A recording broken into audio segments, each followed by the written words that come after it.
Now we're essentially down to what they call the long block. That's the short block with the heads, rocker arms, and push rods installed.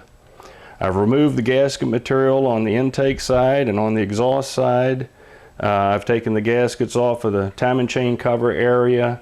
I've removed the oil filter adapter, since we won't be using that on this project. And I've taken the spark plugs out. That'll make it a little bit easier to turn the crankshaft. Now, to check the engine for wear, there's some things that's just kind of common sense. Look down in the valley area, under the valve cover area, check for sludge. Look in the bottom of the valve cover. As you can see, this one is very nice and clean. If you saw sludge in here, or you find a lot of times on late model cars, you may find looks like dried oil. It'll be real flaky in here. You know, you'll run your hand across it and big chunks of kind of flaky material falls off. That's an indication that the engine really hasn't been taken care of. Not enough oil changes. And when you see that, it's a good indication that you will find wear in the engine. Of course, this one was in very good shape. It was it was a low mileage engine. Now, one of the first things we can check is the timing chain. The way I like to check it is to take the crankshaft, turn it clockwise. By doing that, it will tension this side of the chain, and it will allow the, let's say, left-hand side of the chain to be loose. We'll take a straight edge and go across here, and we'll check for wear. With the straight edge across the chain like that, I can push the chain in and see how much I can deflect it. Now, I don't really need to measure that. I can see that's only about 1/8 of an inch. The spec is a 1/2 inch. You can actually deflect it in a 1/2 inch. More than a 1/2 inch, you need to replace the chain. But I'll tell you something, if you have even more than 1/4 of an inch, most likely that chain needs to be replaced. And if you're in this area and you're doing work on the engine, like replacing the camshaft, it's a good idea to just simply replace the chain. Look at the gear itself, check it across here, see if you feel any ridges with your fingernail. That indicates that this chain is kind of dug down into the teeth. If that's the case, the gears should be replaced as well. If you're going to go through the expense of buying a chain and gear set, it's a good idea to buy a chain set that has a crank gear that has multiple keyways, so you can set your cam up straight up, or retard or advance the camshaft. That may be needed later on in the project. With the engine upside down, I've mounted a dial indicator on the front. We'll check the end play of the crankshaft, and we'll check the connecting rod side clearance. I've rotated the crankshaft so one of the crank throws is facing up, and then I'll check the clearance between the two connecting rods. Now, most of the repair manuals will give you a spec of 10 to 20 thousandths of an inch. So I have my feeler gauge here. I've got 20 on one, 10 on the other. I'll take the 10 thousandths, put it in there, falls in, no problem at all. Take the 20 thousandths, and I can't get the 20 in there, so I know it's in spec. I think the maximum allowable clearance is 23 thousandths. Now I'll turn the crankshaft so each one of these throws is facing up, and I'll check the clearance on those connecting rods. With the dial indicator mounted to the front of the crankshaft, we'll check the crankshaft end play. I'll take this pry bar, I'll go down between the crank throw and the rear main bearing cap and pry the crankshaft forward. Zero the gauge. Now I'll pry between the second from the rear main cap and the crankshaft throw and pry the crankshaft rearward.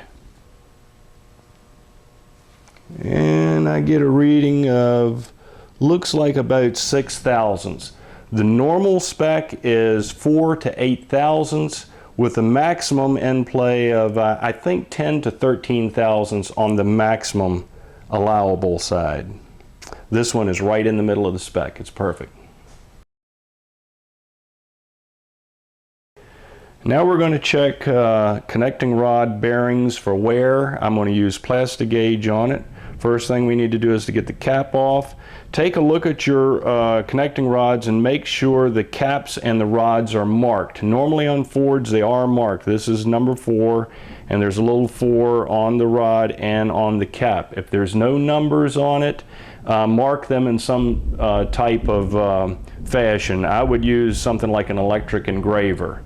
Also, these caps are not interchangeable between other rods. These are line honed individually to each connecting rod, so you cannot swap them, and you can also not rotate them 180 degrees. They won't fit right. So let's get this one cap off.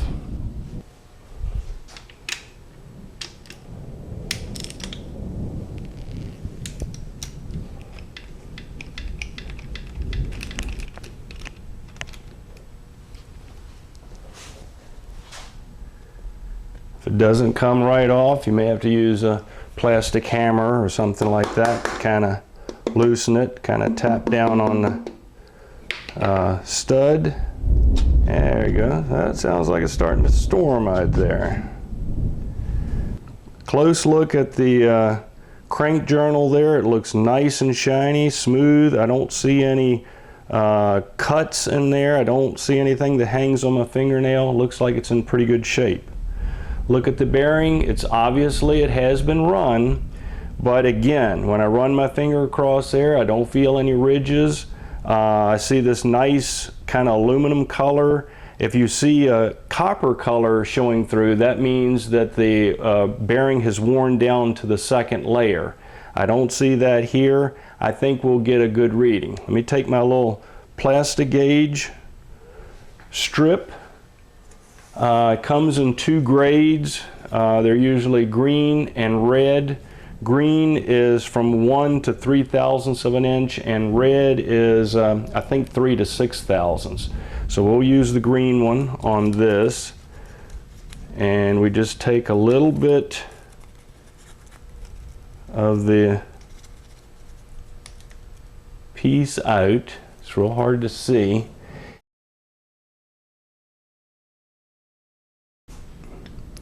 Be sure all the oil is off of the journal. The little plastic gauge is on there, right on the center, just slightly off center is better. Make sure all the oil is off of your bearing cap and that you have indexed it correctly. Just like that. Put it on, and now what you want to do is put the nuts on and torque it to spec. The torque on these nuts is 19 to 24 foot-pounds. There we go. Now I'll remove the nuts, take the cap off, and we'll read that plastic gauge.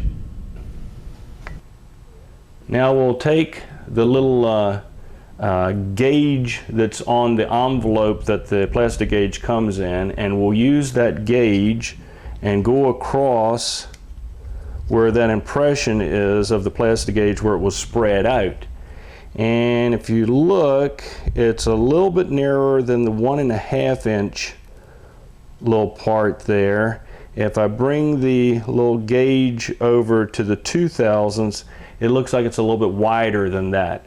So it's probably between 1.5 and 2 thousandths.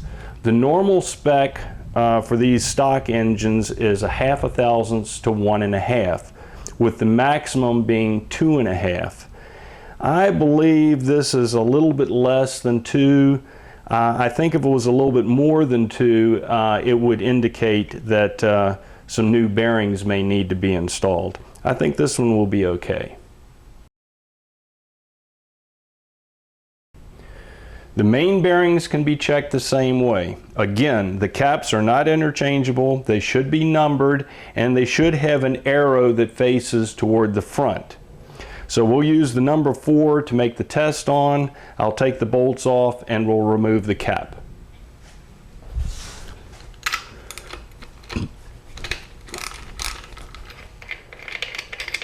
Okay, the cap shouldn't just lift off. You should have to take the bolt and kind of tap it a little bit with your hand to get it up.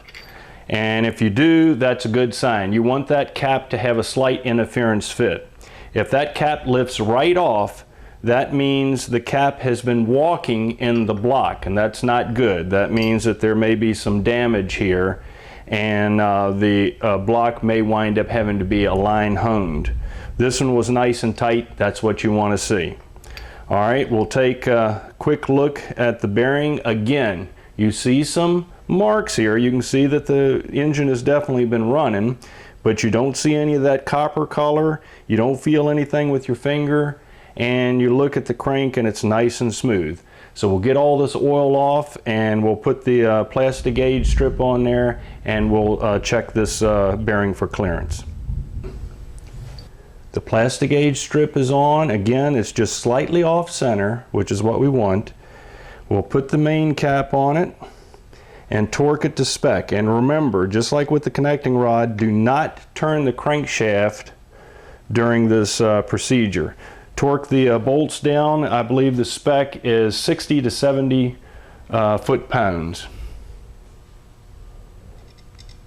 There you go, 70 foot-pounds.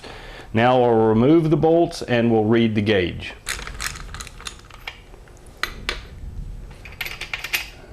Okay, let's see what we got. This time the plastic gauge stuck to the crank journal. I'll take my little gauge tool, go across here, and it looks like 1.5 thousandths. It's a little bit narrower than that. Move it over to the 2 thousandths. It looks like it's right on 2 thousandths of an inch.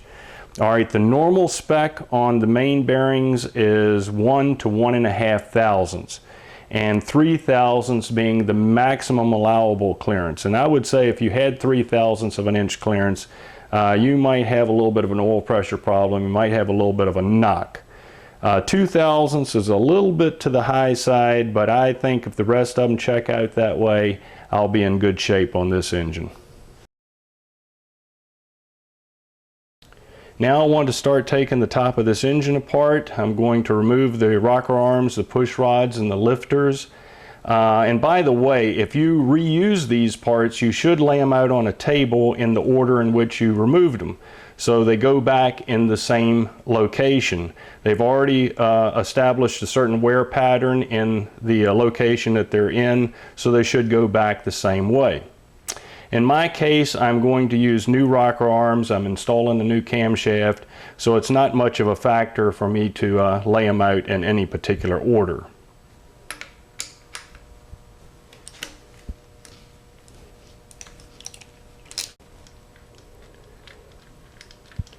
As you can see, this is a pedestal type rocker arm. The rocker is mounted on, a pedestal. It goes in this little trough there that's used to keep it straight. And I think Ford went to this style rocker arm in the late 70s, I believe. This engine, just like all of the 5-liter fuel injected engines, has a hydraulic roller cam. Because the lifters are roller type lifters, they're not allowed to rotate in their bores. So you have these retainers here to keep them from rotating. The retainers are held in by this little sheet metal piece. I think sometimes this is called a spider. So we need to remove those 2 bolts and get this little sheet metal piece out.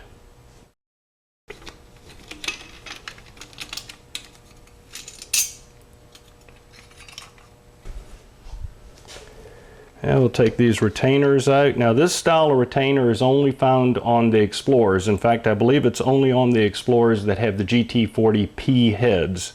Normally you'll see this type of retainer goes between 2 of the lifters, and I think sometimes they're called a dog bone.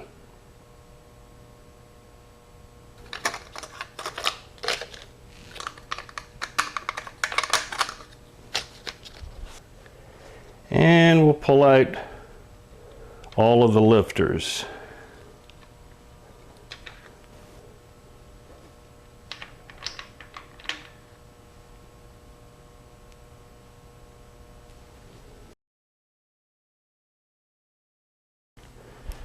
Next, we'll remove the timing chain. Take the bolt out of the top gear. and it should just come off by hand. Should be able to slide them out together, just like that.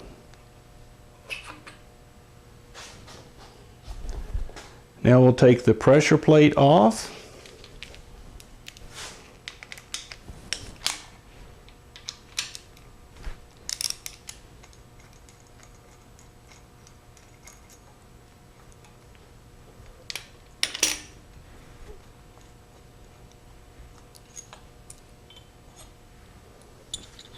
Now I'll thread a long bolt into the end of the cam that'll allow me to have some leverage, so it'll be easier to remove the camshaft. I think it's a 3/8 coarse thread. And I'll slowly pull the cam out, being careful not to damage the cam bearings. So I'll very slowly pull the cam, supporting it the whole time as I remove it.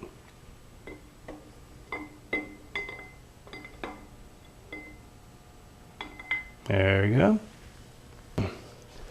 Now I want to remove the cylinder heads, and I like to detorque head bolts starting with the outside bolts and work my way in. Remember, when you're torquing down cylinder heads, you start with the center bolts and you work out. Most repair manuals will say to loosen them from the outside in. I don't think that's real necessary with iron heads, but I believe if you had aftermarket aluminum heads, it may be a little bit more of a concern because you don't want to warp the head in any way. So always loosen the outside bolts and work your way to the inside bolts.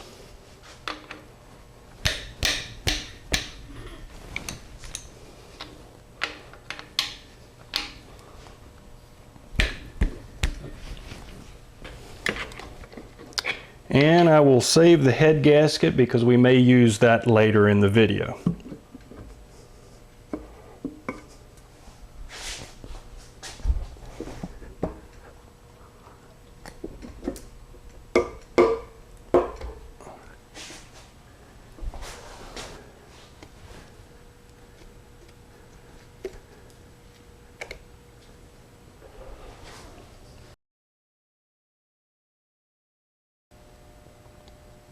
Okay, I've removed all the gasket material off the top of the block. I've taken the 2 dowel pins out. Be careful when you remove those. If you damage them, you should replace them. Now I want to look down the cylinders to see if we have any wear that we should be concerned about. Now let's look down in the number 5 cylinder here, and if you look closely, you can still see some cross hatching that was left by the honer when this engine was manufactured. Anytime you can see cross hatching in a cylinder, that's a good indication that the block is in pretty good condition. Another thing you want to check is the top ridge here. Now there'll always be some carbon on it. You can take a razor blade and scrape off the carbon, and then you run your finger across here to feel a step. Now I don't feel any step whatsoever. That also is a good indication that you have very little wear. If you can feel a step, especially if you can catch your fingernail on it, that's telling you that there is some wear at the top of the cylinder. Now how much is too much? Well, the best way to check for cylinder wall wear is to use a dowel bore gauge, and normally to use a dowel bore gauge you have to have the piston removed. I don't have a dowel bore gauge, you probably don't have one either. I do have a 4-inch outside mic, and I have a snap gauge that I can use. That works pretty good. Takes a little finesse to use it. You usually have to make the measurement several times and kind of get an average. And what you would do is you would check your up and down measurement, that diameter, and then check the side to side. That would tell you your outer round spec. Then if you checked your measurement at the top and compared it to the measurement at the bottom, that would tell you your taper. Now the normal outer round spec is 1.5 thousandths, with the maximum allowable outer round being 5 thousandths. The taper can be as much as 10 thousandths. Now I think that spec is a little bit wide. I believe if you actually had 10 thousandths taper, you have an engine that likely needs to be bored out and some new pistons put in. Now there's an old school method that you can check for cylinder wear. It doesn't tell you everything, but it will give you an indication on just what kind of condition your block is in. And you only need two tools. You need a new piston ring, a top compression ring that fits the size block that you're using, and a set of feeler gauges. And we'll do that test right now. Alright, I turn the crankshaft so the piston is all the way down the bottom of the bore. Then I take a new top compression ring, stick it down in the cylinder by hand, push it down against the top of that piston, all the way down. Then I'll turn the crankshaft a little ways to raise the piston, which in turn raises the piston ring, maybe 1/4 of an inch, then drop the piston back down. This gives me a little bit of room to put the feeler gauge. Okay, I have some of these long reach feeler gauges here. It's perfect for making this measurement. The normal reading for the end gap on a 5 liter is supposed to be 10 to 20 thousandths of an inch. I'll tell you something, you'll never find one that's 10 thousandths. Most of the time you're going to find it pretty close to 20, even if the cylinder is in real good condition. Now let's take a 10, see what happens here. And a 10 falls in there, got plenty of room. Let's try a 20. And a 20 starts to go in, but it really doesn't go all the way in. So a 20 is a little bit tight. Let's try a 19. And 19 might have a little drag on it, but a 19 does go in. So we'll remember that spec. Now I'll turn the crankshaft again to bring the piston up near the top, but just below where that carbon ridge is.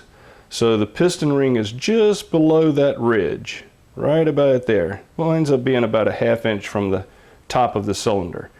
Then I'll back the piston back down again to give me some clearance so I can take a feeler gauge and see what that gap is, and we'll compare the two readings. At the top we'll try a 20, and again the 20 has like a little bit of drag, doesn't go all the way to the bottom. Try a 19.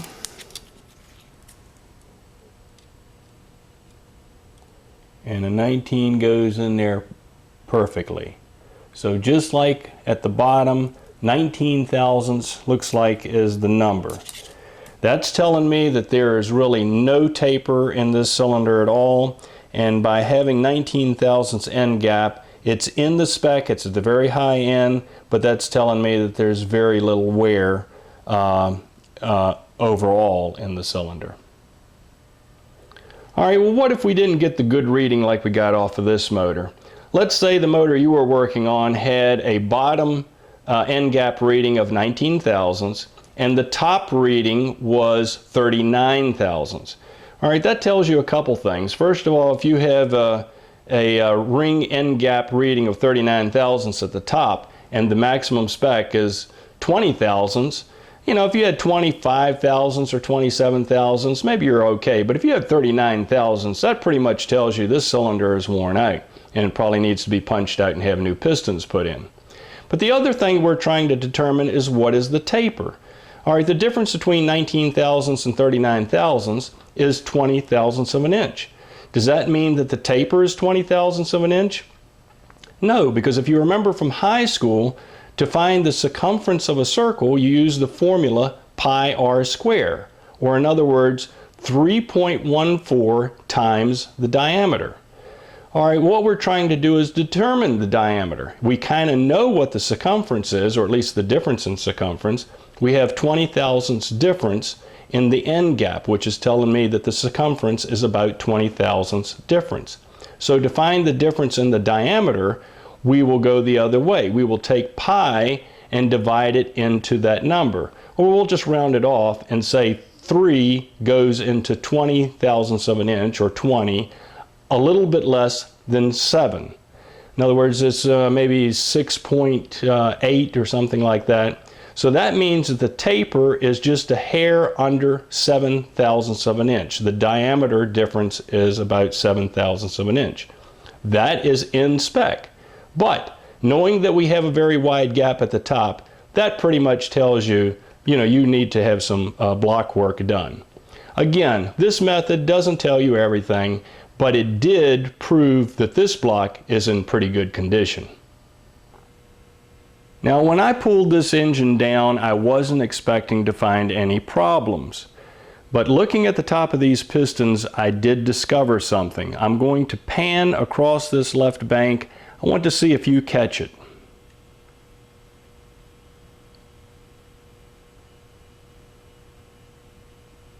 Let's take a little bit closer look at that number 7 piston. Do you see it? There's a little mark here that's on the top of the piston.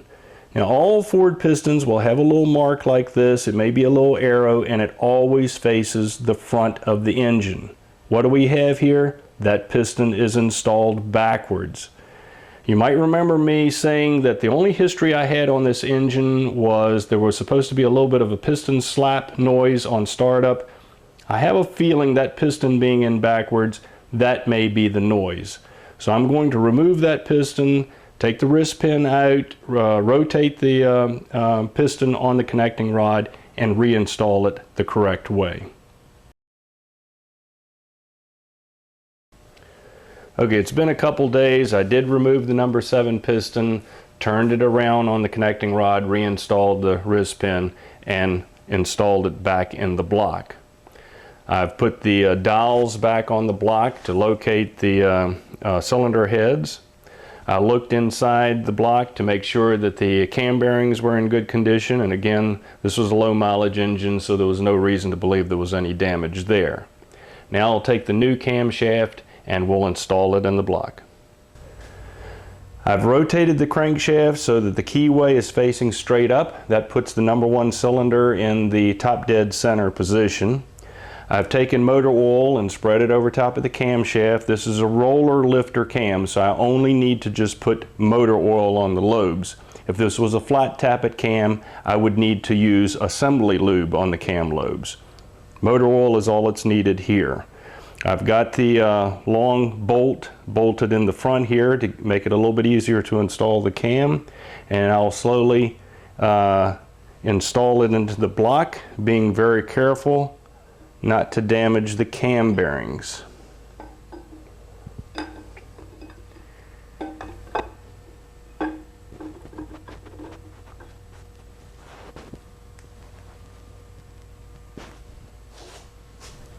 Now I will install the pressure plate, making sure that the little oil slot lines up with the oil hole in the block. Put the 2 screws in place.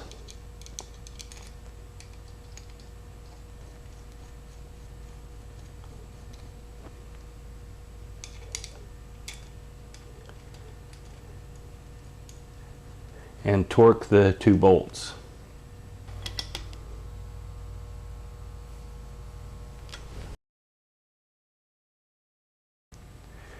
Now, although the stock gears and chain was in good condition on this engine, I decided to get a new time and chain gear set. It has a double roller style chain, and the crank gear has multi keyways on it, so I can advance and retard the camshaft as needed. Okay, I have the keyway on the crankshaft facing straight up. That puts the number 1 piston in the top dead center position. I have the dowel pin of the cam facing straight down. And by the way, my cam kit came with 2 dowel pins. I had a short one and a long one. The paperwork said that this model should take the short one, but it seemed like it was very short. It didn't go very deep into the cam gear. So I decided to put the long one in. Now the problem is when I did a test fit, the dowel pin actually protruded out past the face of the cam gear. So instead of going back to the other dowel, I just simply went over to the grinder and ground off about 1/8 of an inch. That places the dowel just slightly under the surface of the cam gear, and that gives me much more surface area for the dowel to make contact. I like that a little bit better. Now I have the gears lined up. The mark on the cam gear is straight down. The mark on the crank gear, I have it in the straight up position. It's neither retarded or advanced, and it's lined up. So I'll just put it right over the crankshaft, and as I go on, I have to line the camshaft gear up. Now this, of course, is a new chain, and so it's fairly firm, and I may have to kind of rock the cam gear on just a little bit, just like that. Very good. Now I'll take the bolt, install it, and I'll torque it down 40 to 45 foot-pounds.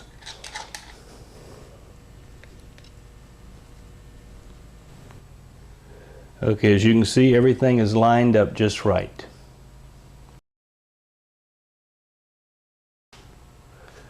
Okay, now it's time to degree the camshaft in, and the first thing we want to do is to find true top dead center of the #1 cylinder. You use 3 tools that I have in front of me here. You need a degree wheel, you need a positive stop, which I made, this tool, and a pointer, which I also made. Okay, you can see what I've done here. I put the degree wheel on the crankshaft. I put the crank in the straight up position, what I felt was as close to top dead center as I could get it. Tightened the bolt down. Then I took my pointer and bolted that to the front of the block and had it facing the top dead center position. I mounted it slightly off center here, so it'd be easy to move this pointer a little bit left or right. Now I need to rotate the crankshaft a little bit to get the piston down so I can install my piston stop. Okay, I've lowered the piston in the bore slightly. That allows me to put my piston stop in place. Notice I have this bolt through the middle. This bolt head will hit the top of the piston before it reaches top dead center. That's what I want. Now if we happen to have a dome piston, we could actually leave the bolt out. The dome itself would hit the tool before it reaches top dead center, and that's what we're looking for. I'll bolt it in place. Be sure you're not using too long a bolt here. You don't want the bolt to bottom out before the tool actually gets tight. So we'll get this bolted in position. Now I'll turn the crankshaft until the piston hits the stop here. There you go. Now I'll take a look at the degree wheel, see what the reading is, and make a little mark with a grease pencil or magic marker. Now I'll turn the crankshaft in the opposite direction until it hits again. Okay, it's hit. We'll take a reading and make a little mark on the degree wheel.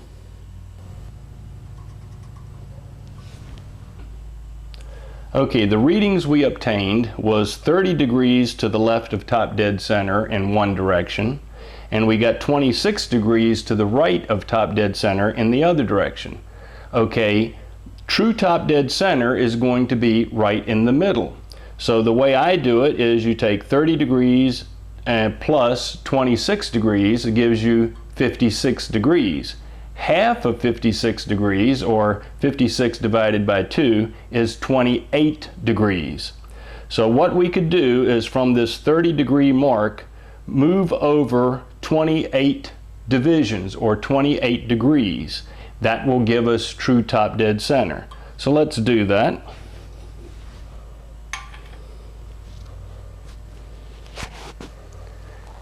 There we go.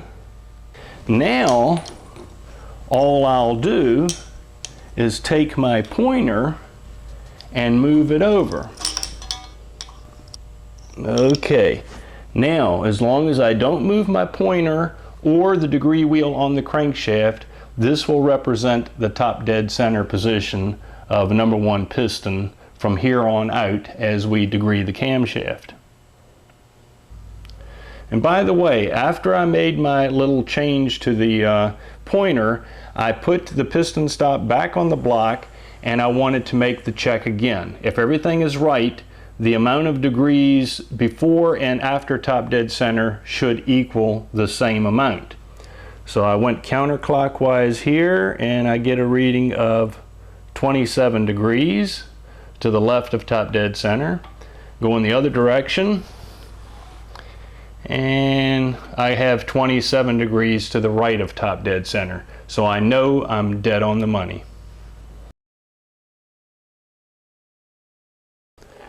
Okay, now we can actually degree the camshaft in.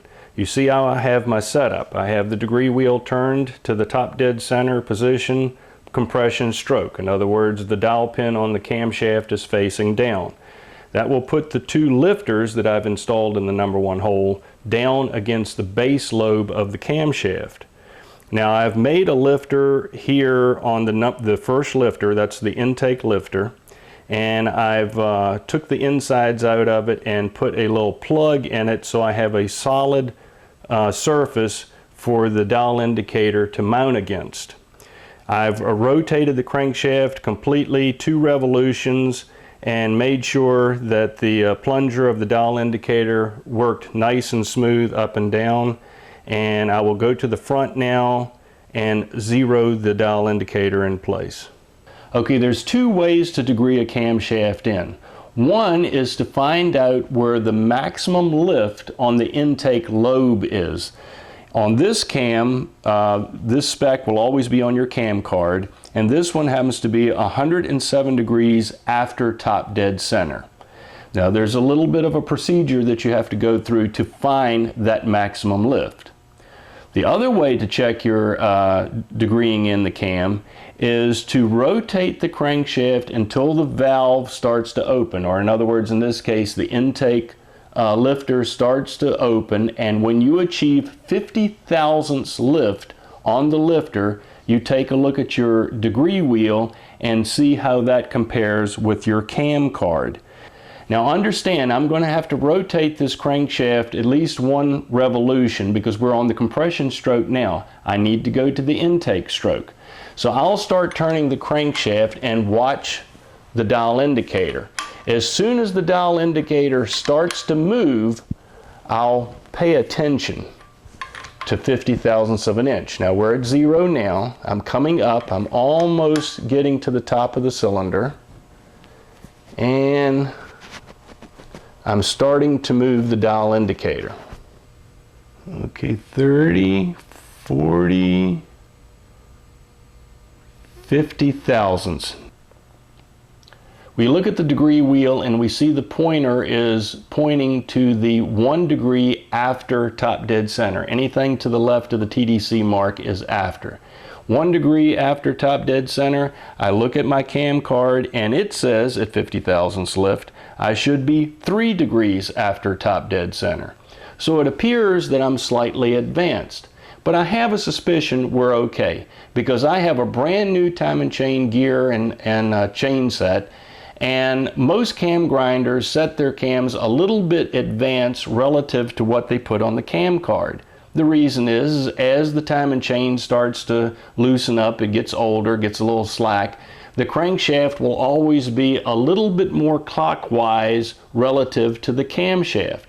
So if I had used the original time and chain and gear set, which had a little bit of slack in it, I have a suspicion that the crankshaft would be a little bit more clockwise than it is here, and I would say it would have mounted, it would have landed just about on that 3 degree mark.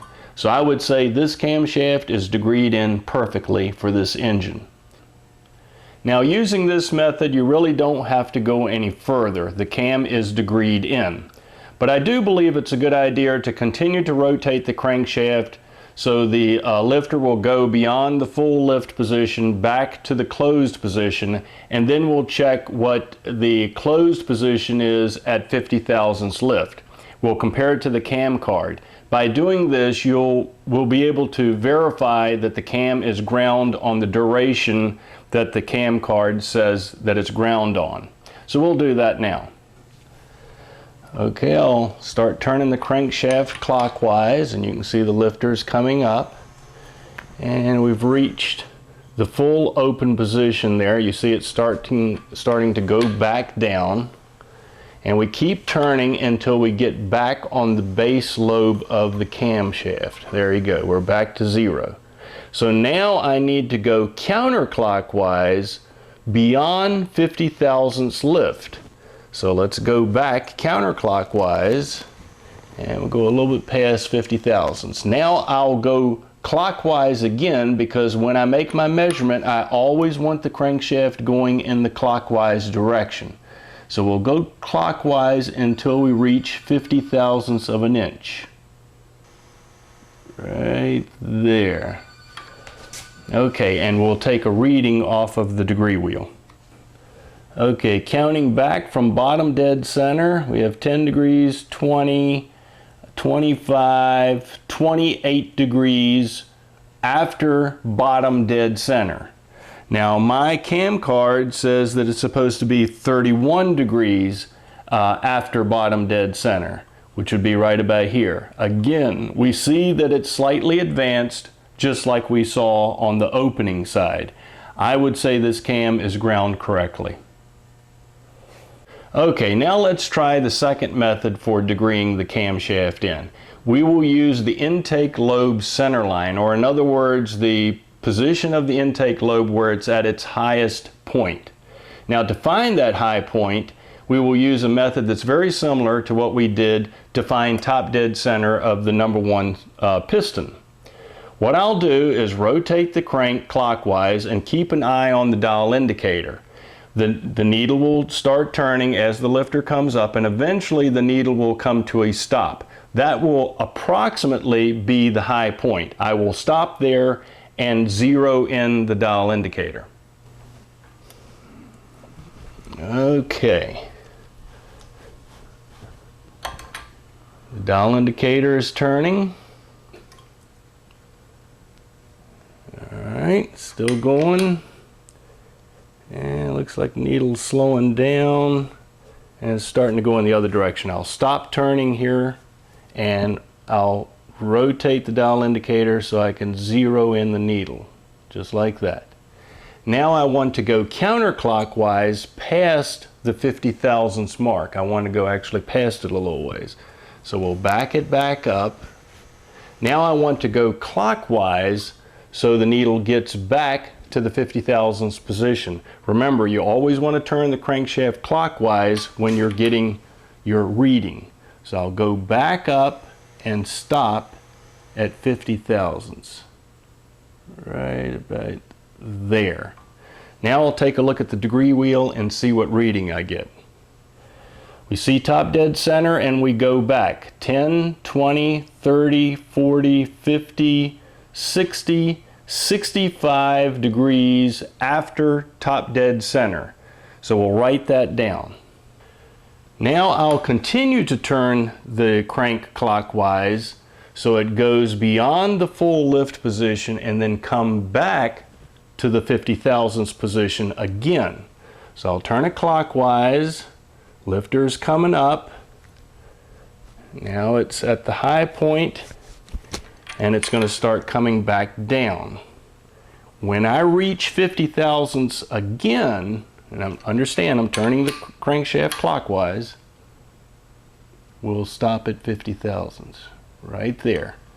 Now we'll take another reading on the degree wheel. Alright, top dead center is way over here, so we'll count back. We go over here, we're at 90 degrees, 100, 110, 120, 130, 140, and 145 degrees after top dead center. So now to find the exact center line of the cam lobe, we take the two readings and add them up. Remember, the first one was 65 degrees and this one is 145 degrees. That comes out to be 210. Now we have to divide that by 2. So 2 goes into 210, 105. So the cam lobe center line on this one should come up at 105 degrees after top dead center. I look at my cam card and it says that it should come up at 107. So that means this cam is advanced about 2 degrees. Remember, in the other method, we also found that the cam was about 2 degrees advanced. So it looks like this worked just fine. Now, most cam grinders will tell you don't use this second method. The reason is that many cam lobes are not completely symmetric. In other words, the ramp going up to the top dead center is not exactly the same curve as the ramp going down from the top dead center position. Because of that, then the actual high point tends to be somewhat arbitrary. It can be actually a couple degrees off. It does appear that in this case it worked fine, however.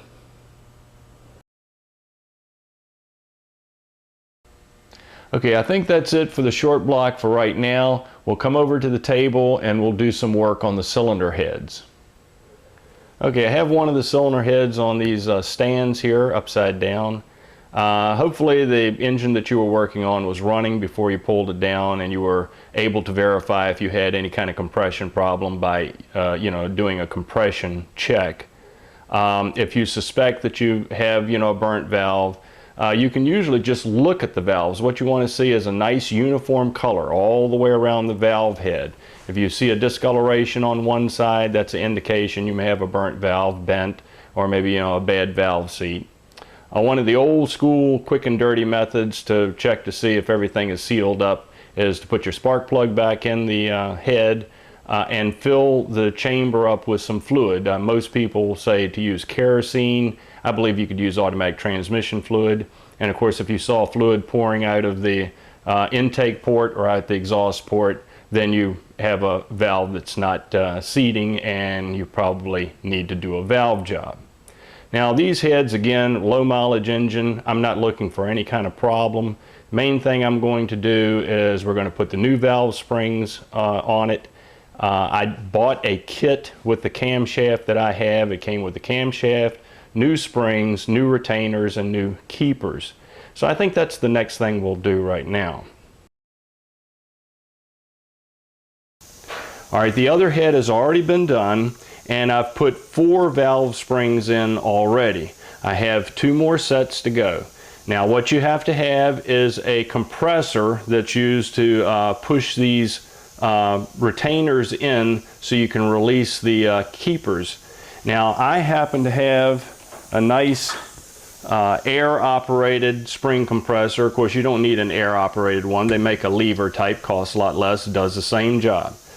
And what you need to do is you have to adjust your little tip so it fits snugly on the retainer. Yeah, you get the release the air on it.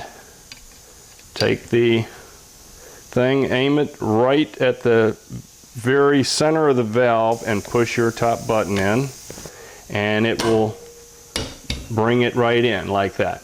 Now often the little retainer will jam over a period of time and you may need a socket or something to go right over the retainer and hit it one time with the hammer, and that will loosen it right up.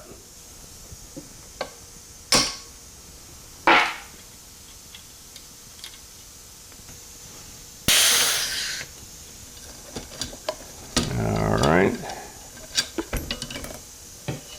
Now I'll do the other one.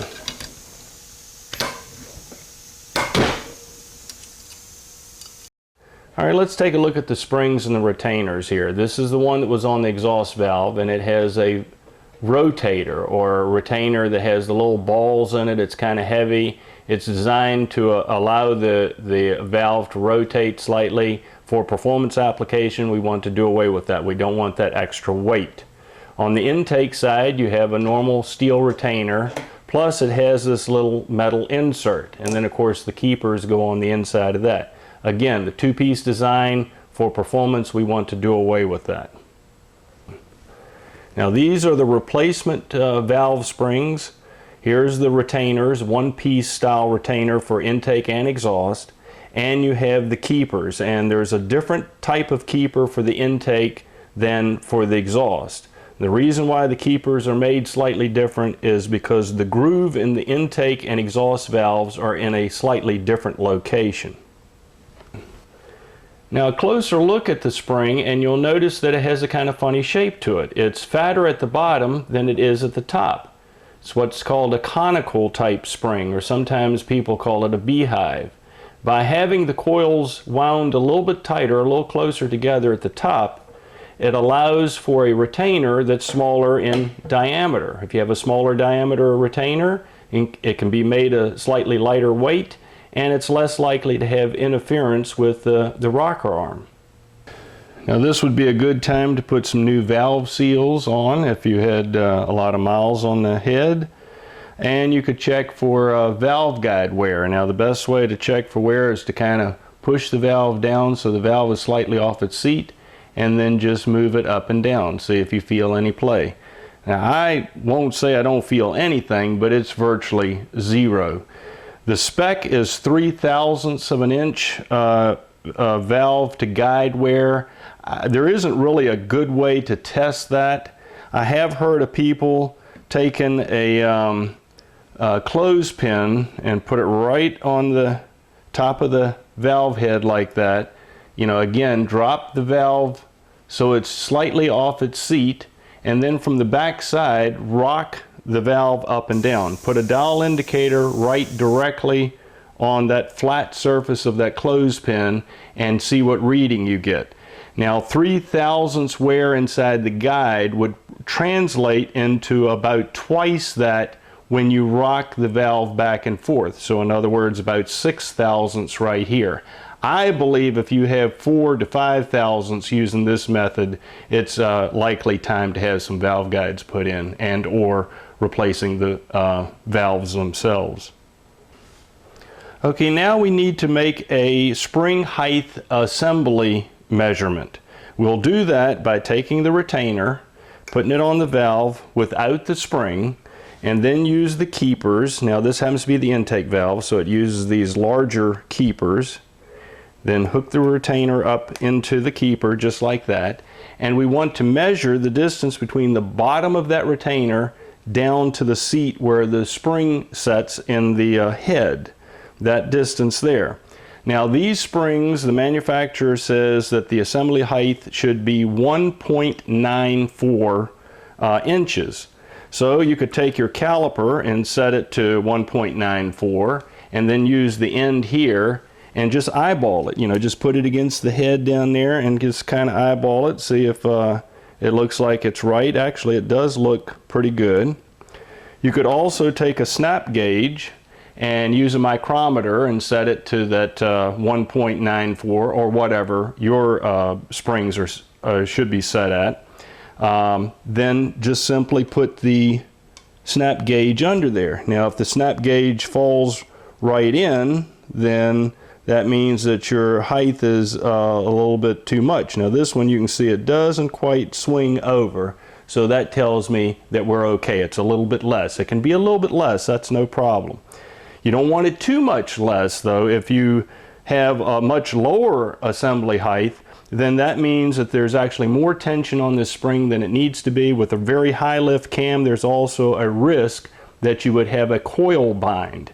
You definitely don't want more. If you have more, that means that your pressure with the valve closed will be too low. You want to have a certain amount of pressure with the closed valve. I think it's 120 foot-pounds of pressure closed with these valves. To get that spec, you need to have at least the 1.94 height. Looks like for the intake valve there's no problem. We'll go ahead and check the exhaust valve now. Take the other retainer, use the different style keepers for the exhaust valve, and stick that on there, set it up in there. I'll take my snap gauge and go under it, and it falls in. There's actually room here. Well, I have already checked this previously and it comes out to be 30/1000ths play. So therefore I went to a machine shop and I had some 30/1000ths shims that I bought from them. And you'll have to look at the shims. Most of the time it'll say, you know, this side up, and that will, you know, the other side will go against the head. This side up goes toward the spring. And these 30/1000 shims should give me the correct assembly height without any problem. Now all the rest of the valves need to be checked the same way. A measurement that's often overlooked is the distance between the bottom of the retainer and the top of the valve seal. Understand, if you're running a high lift cam, that distance needs to be greater than the maximum lift of the cam. Now, the cam that I'm using happens to be 530 thousandths lift. I measured this previously and it's well over 600 thousandths. So there should be no problem with this cam whatsoever. All right, let's get the valve springs on. Put the intake on first. And squeeze it in. Put the keepers in. May have to move the compressor tool just a little bit. There you go, just like that. There you go. Alright, and then the exhaust one. And remember, I'm going to put the shim under there. I have it, it says this side faces up. So I'll put that right down on the seat. It's kind of a tight fit, so you have to kind of wiggle it around a little bit. There you go. Put the spring on, retainer. Put the spring compressor on it. Bring it in. Okay, and remember the exhaust side uses a different type of keeper.